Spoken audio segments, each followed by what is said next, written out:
الحمد لله نحمده ونستعينه ونستغفره ونؤمن به ونتوكل عليه ونعوذ بالله من شرور أنفسنا ومن سيئات أعمالنا من يهده الله فلا مضل له ومن يضلله فلا هادي له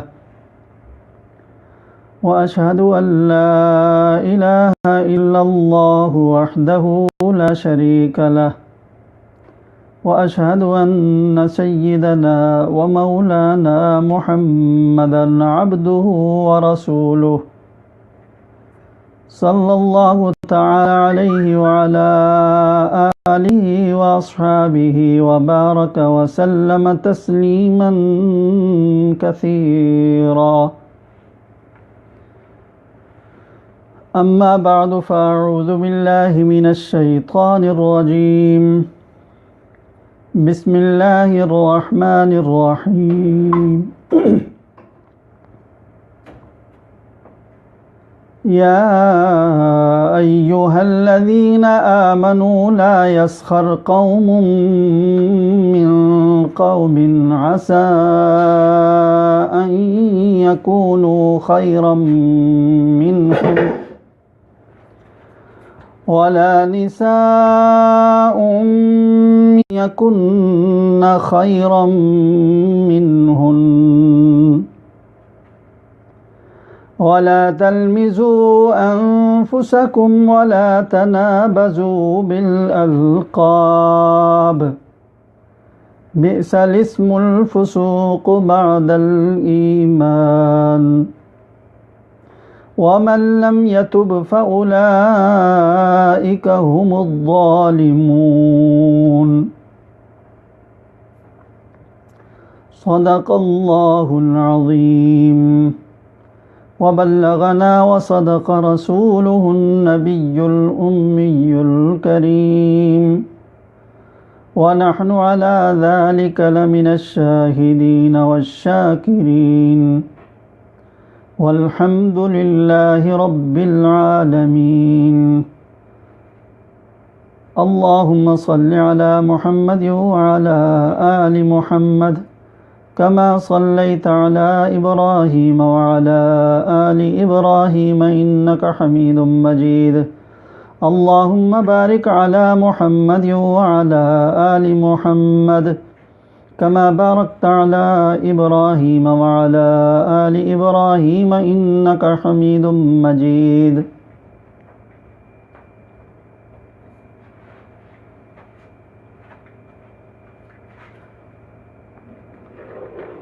بزرگان محترم، عزیز دوستوں اور بھائیوں،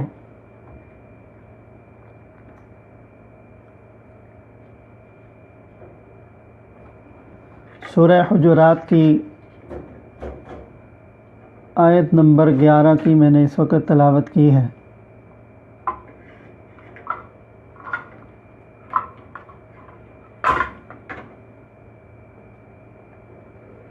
اس آیت کریمہ میں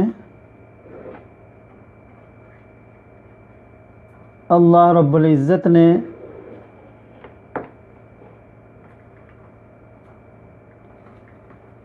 ایک معاشرتی برائی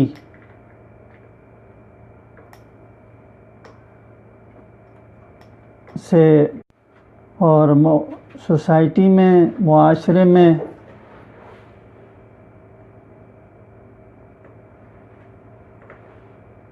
بعض ایسی چیزیں ہوتی ہیں، ایسے عیوب، ایسی خامیاں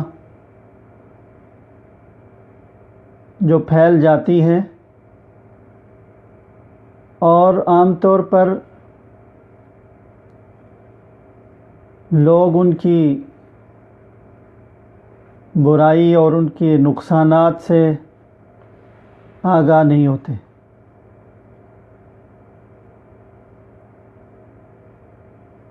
لیکن دیکھنے میں تو وہ بظاہر کوئی چھوٹی سی خامی ہوگی، لیکن اپنے نتائج کے اعتبار سے وہ معاشرے کے لیے نقصان دہ ہوتی ہے۔ تو قرآن کریم جو اللہ رب العزت کا کلام ہے، رسول اللہ صلی اللہ علیہ وسلم پر بذریعہ وحی نازل ہوا،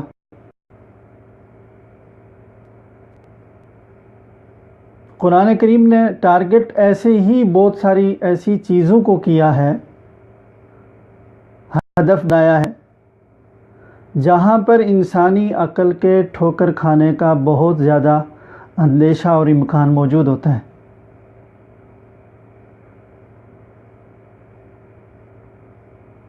وہی اسی جگہ آتی ہے جہاں انسان کی اپنی ذاتی سوچ اور سمجھ اس کی درست رہنمائی نہیں کر سکتی۔ چنانچہ یہ جو ایک سماج کی اور معاشرے کی ایک عام برائی ہے، جسے بسا اوقات برائی نہیں سمجھا جاتا، بعض اوقات اسے آرٹ سمجھا جاتا ہے، اس کی مذمت فرمائی ان آیات کے اندر، اور حقیقت سے انسانوں کو آگاہ فرمایا کہ چیزوں کی اصل حقیقت پر جب نظر ہوگی تو انشاءاللہ یہ جو گناہ یا برائی سرزد ہو رہی ہے، اس سے بچنا اور رکنا آسان ہوگا۔ وہ برائی جو ان آیات میں دو تین ایسی کمزوریاں اور برائیاں جو انسانی معاشرے میں عام طور پر پائی جاتی ہیں یہاں بیان ہوئی ہیں، اور پہلی جو برائی ہے وہ فرمایا قرآن کریم کی اس آیت میں ترجمہ یہ ہے، یا ایھا الذین آمنوا، اے وہ لوگوں جو ایمان لائے، لا یسخر قوم من قوم، کوئی قوم، کوئی لوگ دوسرے لوگوں کا مذاق نہ اڑائے، کوئی بھی قوم، کوئی بھی طبقہ اور کسی قسم کے بھی لوگ دوسرے کسی قسم کے لوگوں کی، کوئی آدمی کسی دوسرے آدمی کی مذاق نہ اڑائے۔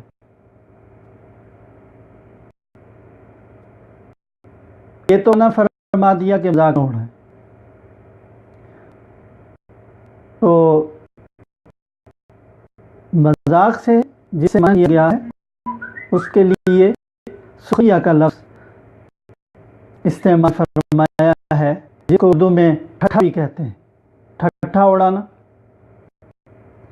دراصل یہ وہاں پر ہوتا ہے جس شخص کا سخریہ کیا جائے، جس کا ٹھٹھا اڑایا جائے، دراصل اس کی حقارت بیان کرنا اور ظاہر کرنا مقصد ہوتی ہے۔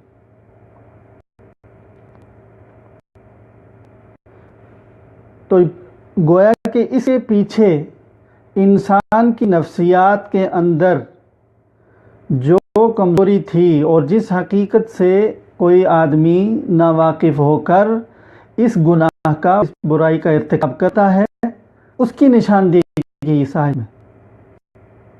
چنانچہ آگے فرمایا عسیٰ ان یکونوا خیرا منہم، بعض لوگوں کا ٹھٹا اور مذاق نہ اڑائیں، اس واسطے کہ ایسا ممکن ہے کہ جن کا مذاق اڑا رہے ہیں وہ ان سے بہتر ہوں۔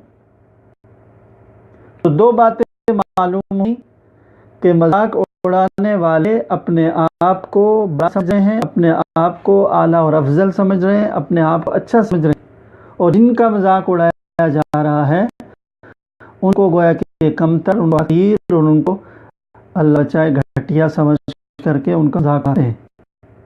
تو انسانی نفسیات کی یہ بات ہے کہ اچھا ہوں اور میں دوسرے سے بہتر ہوں، یہ وہ انسان کے اندر بیماری ہے جس کا علاج آگے کیا کہ تمہیں کیا پتہ ہے، ہو سکتا ہے کہ وہ تم سے بہتر ہو۔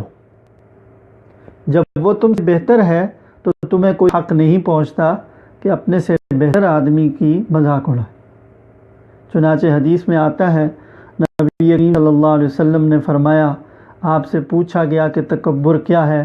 آپ نے فرمایا بطر الحق و غمط الناس، کہ حق کو ٹھکرانا اور لوگوں کو حقیر جاننا۔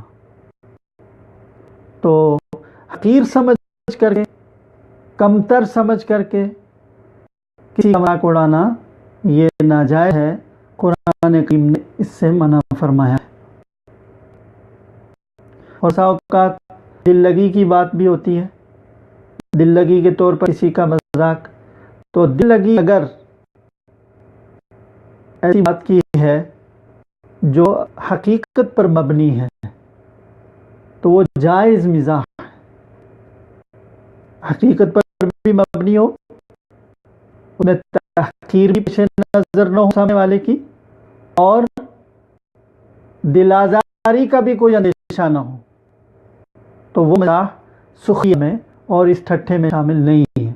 چنانچہ نبی کریم صلی اللہ علیہ وسلم نے بعض اوقات اس طرح مزاح فرمائے ہیں، جیسے ایک آدمی آئے، انہوں نے کہا کہ مجھے اونٹ عطا فرما دیں سواری کے لیے۔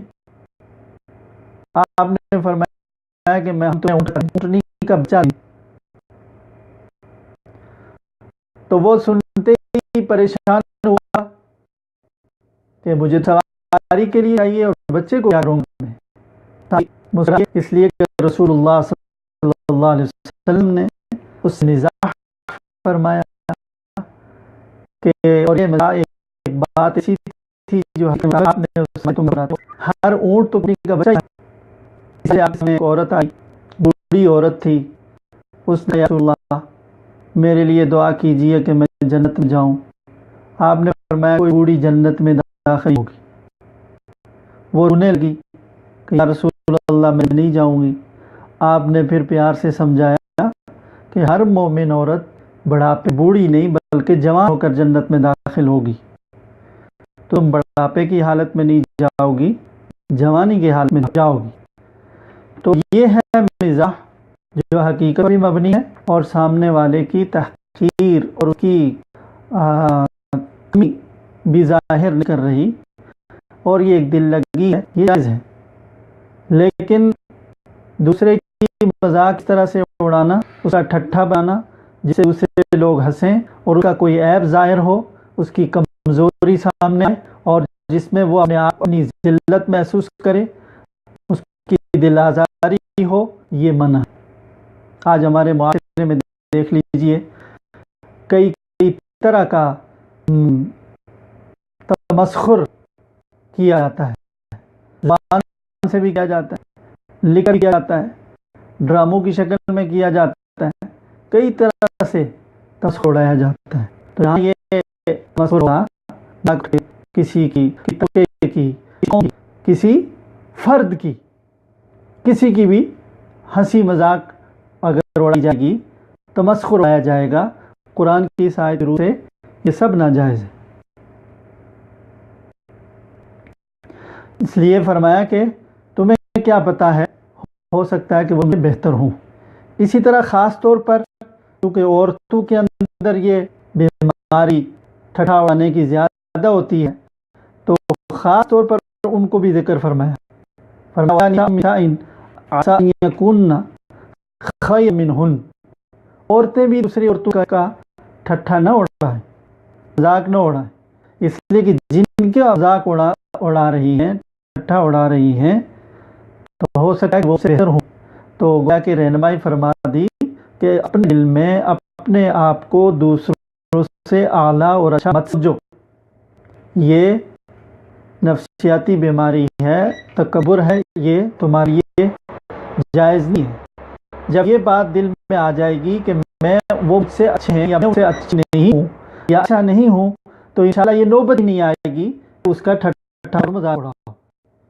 تو علاج بھی ساتھ ساتھ یہ بتا دیا کہ جب کسی کا ٹھٹھا مذاق اڑانے کی نوبت آئے، انسان کا نفس ہے، اس طرح کے احساسات اور جذبات بس اوقات پیدا ہوتے ہیں، تو فوراً اس بات کو ذہن میں لائے اور مراقبہ کرے، بھائی میرے لیے مجھے پہنچتا ہے، ہو سکتا ہے کہ وہ کسی ایک بات میں جس کا آپ مقصد اڑانا چاہ رہے ہیں، اس کے آپ کتنی ہی ایسی چیز ہیں جس میں بہت ہے یا مرد ہے اور اس سے بہتر ہوگی. لہذا یہ جب اپنے ذہن میں تازہ رہا تو انشاءاللہ مسخور سے باز آسا ہے، تھوڑی ہمت رہا تو رک جائے گا. یہ تو ہر عمل کے اندر ہے کہ آدمی کو ہمت، اللہ تعالیٰ نے اختیار عطا کیا انسان کو، اس اختیار کو استعمال کرنا پڑتا ہے. جتنے گناہ ہیں وہ انسان کے اختیار میں، جب گناہ میں جائیں تو رکنا بھی اختیار ہے. تو ذرا ہمت اور اپنے اختیار کو استعمال کیا تو گناہ سے بچ جائے گا انشاءاللہ تعالی. یہ تو ایک وہ برائی تھی جو ہر سماج معاشرے میں ہوتی ہے اور اس سے روکا ہے اور اس سے منع فرمایا ہے. اس کے نتیجے میں بہت برائیاں پھیلتی ہیں، بہت زیادہ برائیاں پھیلتی ہیں. اور وہ برائیاں یہ ہیں کہ دوسرے کی اگر تحقیر ہوئی، تذلیل ہوئی، تو جواب میں وہ بھی تذلیل کی کوشش کرے گا اور آپسی نفرتیں پیدا ہوتی ہیں، دوریاں پیدا ہوتی ہیں، اور یہ ساری وہ چیزیں ہیں جو کسی اچھے معاشرے کے لیے نقصان دہ. اس کے بعد فرمایا وَلَا تَلْمِزُوا أَنفُسَكُمْ وَلَا تَنَابَزُوا بِالْأَلْقَابِ، تانے مت دو. یہ بھی عام ہے، کسی چیز پر کسی کو تانا، بری بات کہنا، عار دلانا. کسی سے کوئی غلطی ہو گئی اس کو عار دلانا تو ایسے ہو، گناہ پر عار دلانا یا یوں ہی طعنہ دینا، کسی کو کسی خامی کو ذکر کر کے فیسی حقیقت میں وہ خامی ہو یا تم قوم کی طرف نسبت کر کے، شہر کی طرف نسبت کر کے، خاندان کی طرف نسبت کر کے، کسی وعدے اور نسبت کی طرف نسبت کر کے کہ بھی حوالے سے کوئی طعنہ دینا، وہ اس آیت کی روح سے منع. وَلَا تَلْمِزُوا أَنفُسَكُمْ، مت دو. کسی کی اپنی ذات کی کچھ صفات کے لسانہ ہو، تم بزدل ہو، تم فلاں ہو، تو فلاں ہو، اس سے منع کیا ہے. منہ پر بھی کسی کو طعنہ مت دو. اور فرمایا وَلَا تَنَابَزُوا بِالْأَلْقَابِ، کہ برے ناموں سے برے نام نہ رکھو. برے برے نام جیسے رکھتے ہیں اس سے منع فرمایا کہ برے نام مت رکھو.